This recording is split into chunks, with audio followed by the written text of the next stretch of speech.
Scarlet Nation, welcome to another episode of Night Watch with your host Larry K. We have a big game coming up after a hiatus, a bye week on which, Rutgers fans really got to enjoy themselves, I think. We are bowl eligible for the first time in a long time at 6 wins, sitting at 6-2. It's really been a good season so far. You take away, the loss to Michigan. Not saying you take it away, but you got a loss to Michigan, who are top contenders in the country.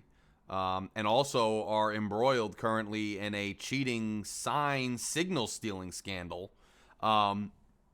Just to briefly touch on that, it's from my understanding that Big Ten athletic directors, presidents of universities, and various stakeholders in the Big Ten are incensed about Harbaugh and Michigan stealing signals. Some uncited sources or anonymous sources said that Michigan, knowing some of the plays and some of these victories they've had, were pivotal, and that there was no way Michigan could have known the plays other than stealing them, and that the fact that they were stealing signals and they did get an advantage from stealing signals really gave them a leg up where, and got them to where they currently are to some extent. Now, they are a very talented team. They're a well-coached team, and I don't think anybody disputes that. But the sign and signal stealing controversy really puts a damper on Michigan. But you lose to Michigan, and you're surviving with them until late in the game. And I'm not a conspiracy theorist, and I don't want to speculate, but that screen pass and some people, including those who may know him as Are You Nuts, and some other people I've been talking to. I mean, it's kind of interesting, and some on the round table, the message board there, is saying, hey, look, how the hell did Michigan know that screen pass was coming that they intercepted and returned it for a pick six? So, how'd they know it? Now, we hadn't run that play very often prior to that, so I'm not sure you could say that there was some signal signifying we were going to run that play since we hadn't really run it as much, but you never know. But you have one loss to Michigan where we survived with them late into the game. And then you have a loss against Wisconsin, which was on the road, where we didn't play our best game, and it's still Wisconsin. They're still tough in the trenches, and they wore us down, I think, towards the end. But we also had a rough pick six in that game. So other than that, we're sitting at 6-2. Some of the games early in the season, which I said all along, didn't I? Didn't I say all along that, don't downplay every win we have, and don't downplay the fact that we lined up trench to trench, line to line, played straight up football without crazy gimmicks, without crazy turnovers, whatever else. And we beat teams like Virginia Tech, and we beat teams like Northwestern. And just because these teams weren't world beaters did not mean that they weren't Power 5 opponents who could play. And look what you see. You see Virginia Tech taking Syracuse to the woodshed. You see Northwestern getting some quality wins. And so, this is a pretty good Rutgers team this year. This is a pretty significant step forward for Greg Schiano 2.0 and for the trajectory of this football team. It quite frankly is. And we're sitting at 6-2. My prediction at the beginning of the year, if you followed this channel, my prediction was that we would probably lose out from this point. And that's a possibility. But at this juncture, if we're sitting at 6-2, playing the type of football we're playing, and the teams we beat are playing the way they're playing, we could secure a couple more wins and make this a truly huge step forward in our trajectory as a football team. So a lot on the way. We finish out with Ohio State, and you've got Penn State, and you've got Iowa on the road. And then you finish out with Maryland at home, which is always a fun time. I'm looking forward to that game. I'm hoping we get a later kickoff so we could have a fun tailgate, which is always fun. A lot of people went to Maryland. It's always a lot of fun. When there was more parity, it was fun. But look at Maryland now. There could be parity this year. There hasn't been the last few years. There really hasn't been. With Tagovailoa down in Maryland, they've kind of eaten us alive. But you don't know this year. They could be struggling down the stretch. So it starts, 12 o'clock kickoff this Saturday at home versus Ohio State. Ohio State is they started off the season not looking quite as great as normal. I don't know that they look like, the best Ohio State team we've seen as of recent, but they still look like a good team. you know, you got Davison Igbinosun on the team over there. He didn't want to come to Rutgers despite his brother playing for the team. He's excited to play against his brother by all accounts. You got some Rutgers connections because you have Igbinosun going against his brother. You have Kyle McCord, who, you know, I don't know that he's as good as some of the past couple quarterbacks, C.J. Stroud and these guys that they've had at Ohio State. His father was Derek McCord, though, of course, who played for Rutgers, played quarterback at Rutgers from 88 to 92. So you got a lot of Rutgers connections in here. Obviously, Greg Schiano was a defensive coordinator for Ohio State for a couple years. You know, and Ohio State's coming to town. We are the best we've been in years. They are not the best they've been, but they are still very good. And they're coming to town this Saturday, 12 p.m., noon kickoff. They just got one of their better receivers back after a 3-game absence. And they already have Marvin Harrison Jr., who's in the Heisman conversation. You know, so, look, it's not going to be easy. And Emeka Egbuka is the receiver who has been out. He's back. So, you know, it's just I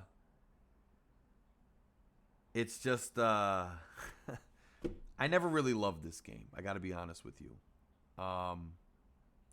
I've never really loved this game. I know people get hyped for it.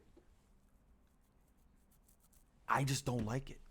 You have a ton of Ohio State fans who come to this game. They're mostly from New Jersey.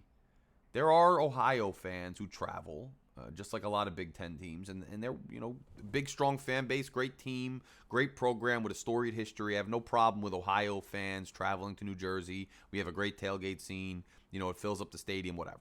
But you got a lot of New Jersey people who never have set foot in Ohio who come out to this game. They get their jerseys from, you know, the local Walmart.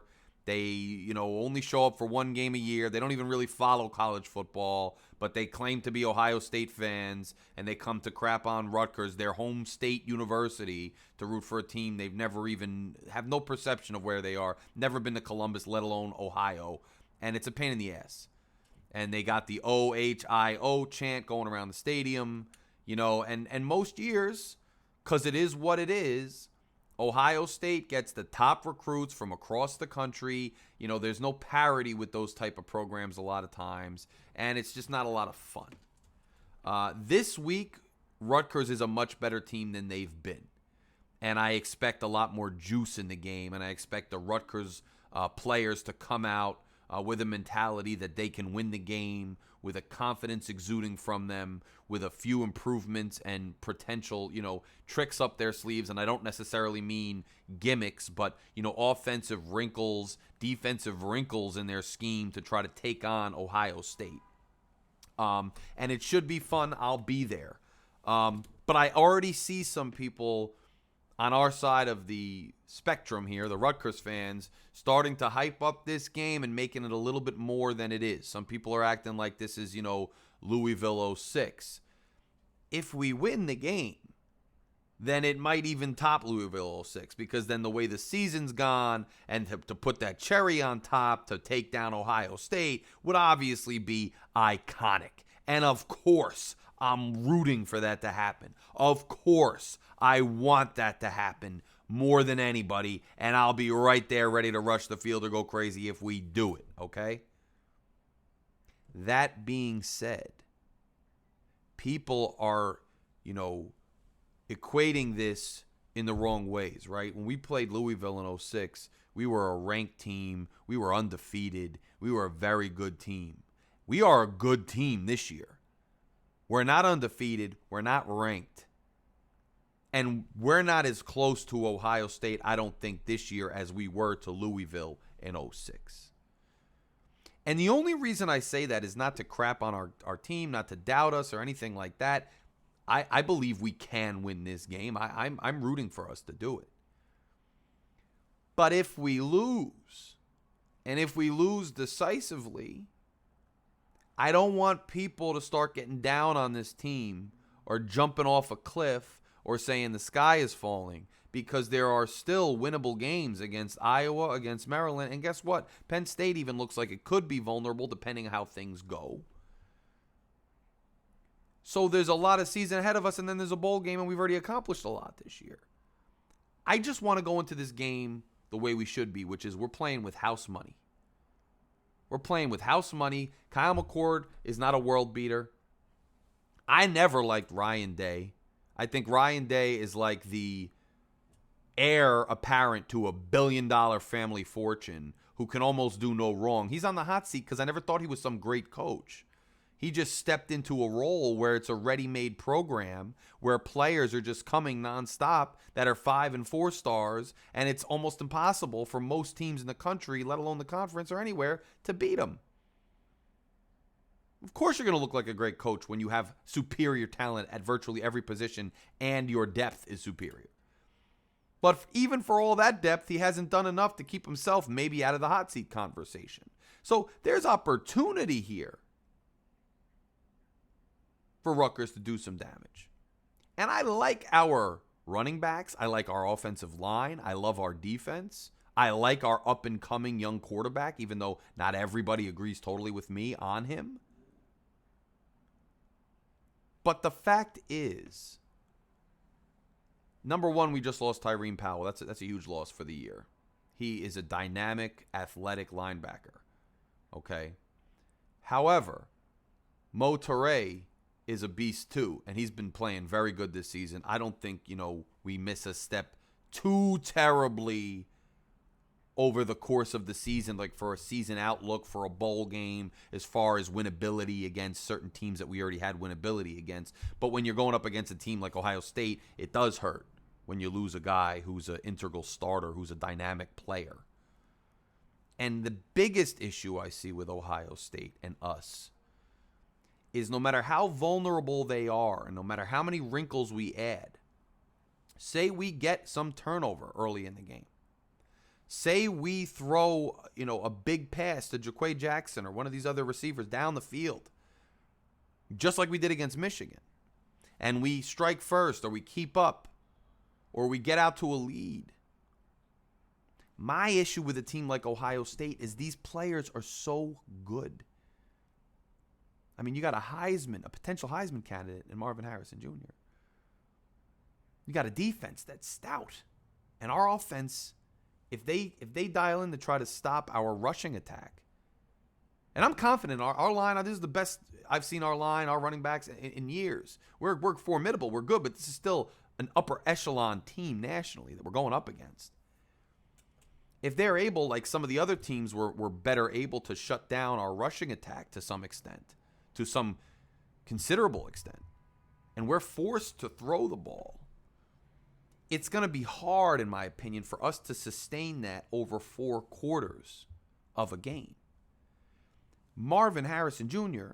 or any one of these playmakers they have, not only can they sustain drives and straight up go up against us and score points when they need to, but they can have a big play and catch up very quickly. And I think it'll be hard for us to sustain, even if we get out ahead, hard for us to sustain for 4 quarters against a team like that. Now, this isn't to all be doom and gloom or whatever, but this is because this channel and my style from a journalistic athletic standpoint is to be objective and keep it real. As a fan, I'm going to be there screaming. I'm going to be there rooting for a victory. And as a fan, I believe, we can do it. As the host of this show and Night Watch, I'm just saying, let's have fun with this, but this is house money. This is house money. And if it doesn't go our way, don't get down on everything. Don't start going crazy about the quarterback.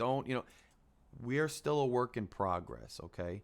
And it's fun to be able to go up against an Ohio State, especially when they're not necessarily the Ohio State of old and we're not the Rutgers of old, and just to see where we are and play with house money at home. But as I wouldn't gamble on it. The crowd should be interesting. It's a noon kickoff. I don't know, because again, this isn't '06. I don't know, to the casual fan of Rutgers, how much juice is there. I'm sure there's some juice.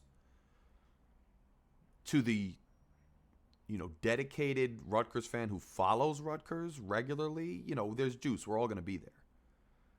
But then to those casual Ohio State people, or the legitimate Ohio State fan who wants to make the trip out to New Jersey, New York, and do a little sightseeing and go to the game, there's going to be a lot of them too.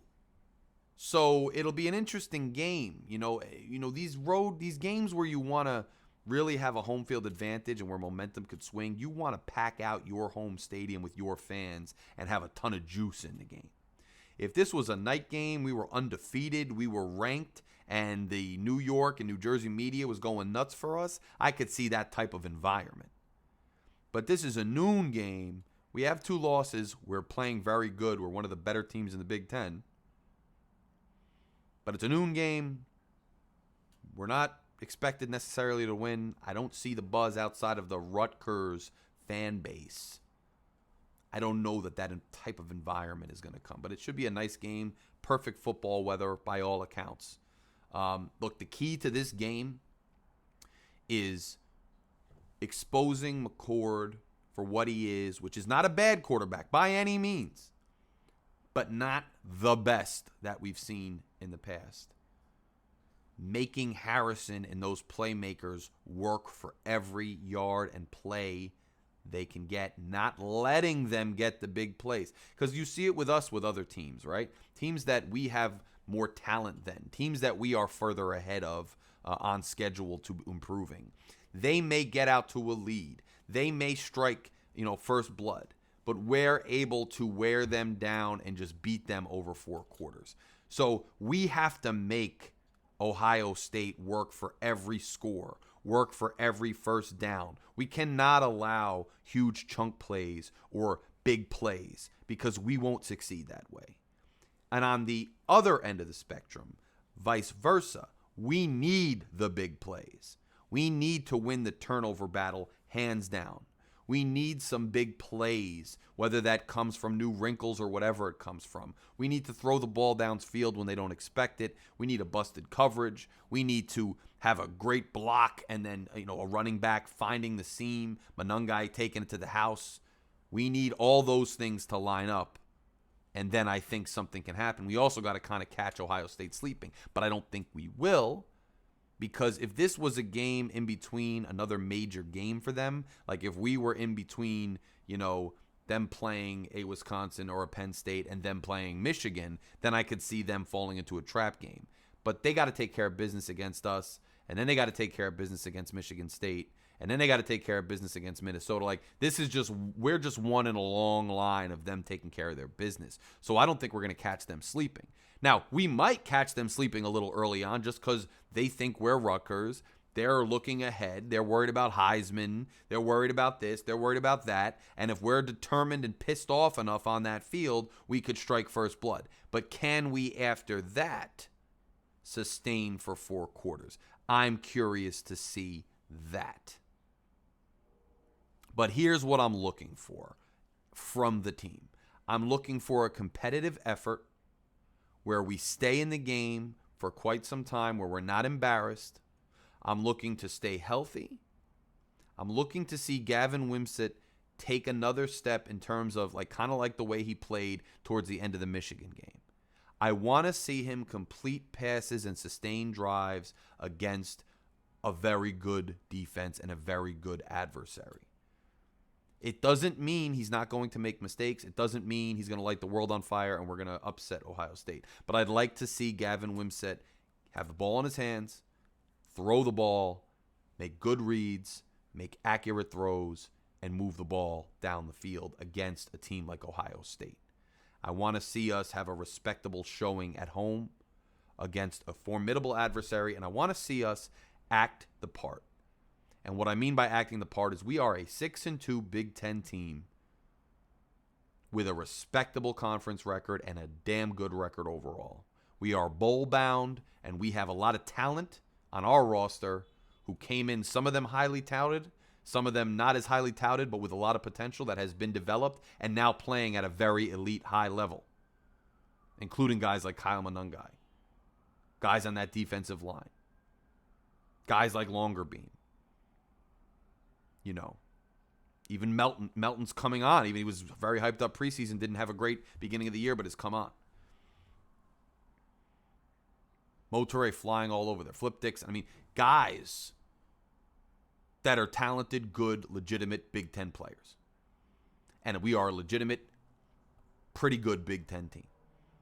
Just show that on the field. You don't have to beat Ohio State, but just show that. And if you do beat Ohio State, as a fan, I'm thinking we can. I'm going to go nuts. As the host of this show, I'm going to stay balanced, and we're going to talk after the game. Now, if you guys haven't done so yet, hit that subscribe button. We're trying to get to 500 subscribers. Click it right here. It takes a fraction of a second. Just click it. Click subscribe. Join the Night Watch family. Come see me at the Blue Lot. I'm not going to be there as long this week because I'm going to be a little late getting to the tailgate. But if you got time, stop by the Blue Lot and say what's up. Stop by. If you see me in the stadium, grab me. Hey, Larry K., what's up? Talk to me. People do it all the time. It's awesome. And be sure to tune in for my thoughts post-game. Let's hope we can do what people don't think we can do and pull off the unexpected and get that victory. But either way, go Knights. Talk to you guys soon.